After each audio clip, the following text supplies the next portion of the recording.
پورے سوات میں اور خاص کر آپ دیکھ رہے ہیں بریکوٹ میں بھی تمام بازار بند ہے۔ جیسا کہ آپ کو معلوم ہے کہ پورے ملک میں اس وقت لوگ نکلے ہوئے گھروں سے، کیونکہ بجلی کے بل جو آئے ہیں وہ کسی کی استطاعت کے مطابق نہیں ہے۔ غریب لوگ اپنے بچوں کے لیے سوکھی روٹی نہیں دے سکتے۔ وہ اتنے بڑے بل ایک ریڑھی والے ایک مزدور کے پیچھے آپ بھیج دیں گے، مطلب 20,000 30,000، تو اس کی تنخواہ 10-15 ہزار روپے ہوتا ہے، وہ 10-15 ہزار روپے کماتے ہیں اور آپ اس کے پیچھے۔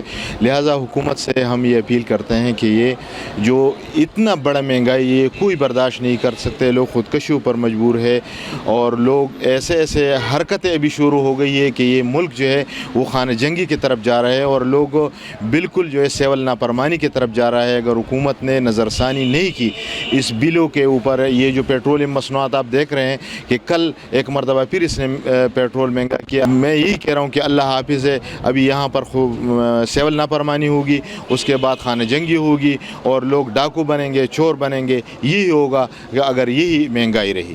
50-60 بندے میرے ساتھ کام کرتے تھے، ابھی تقریباً 2-3 مہینوں سے ہمارا کام آہستہ آہستہ بند ہو رہا ہے۔ 4-5 بندے رہ گئے، وہ بھی چلے جائیں گے۔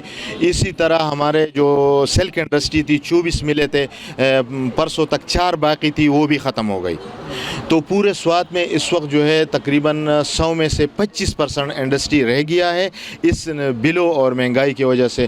باقی تمام انڈسٹری آہستہ آہستہ بند ہو رہے ہیں، اور اس سے ہمارے صرف سوات میں جو ہمارے انڈسٹری ہے، جو چپس اسنیکس ایسوسیشن کی، جو ہمارے پاس 36 کارخانے ہیں، اس 36 کارخانوں کے پاس 3,000 کوئی 500 مزدور تھے۔ ابھی ہمارے پاس کل جو ہم نے میٹنگ کی ہے، میں نے جب پوچھا تو اس وقت ہمارے پاس 1200-1300 مزدور رہ گئے، باقی ہم نے بیچ دیے۔ مطلب جب کام نہیں ہوتا تو مزدور کیا کریں گے؟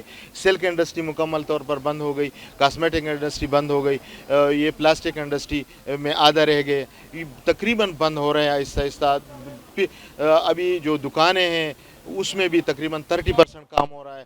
تو یہ حالات اگر رہی تو میں یہی کہہ رہا ہوں کہ جو قحط آ رہا ہے، قحط جو کہہ رہے ہیں وہی آ رہا ہے ادھر، اور بالکل لوگ خانہ جنگی کی طرف جا رہے ہیں، اور سیول نافرمانی تو لوگوں نے اعلان کیا ہے۔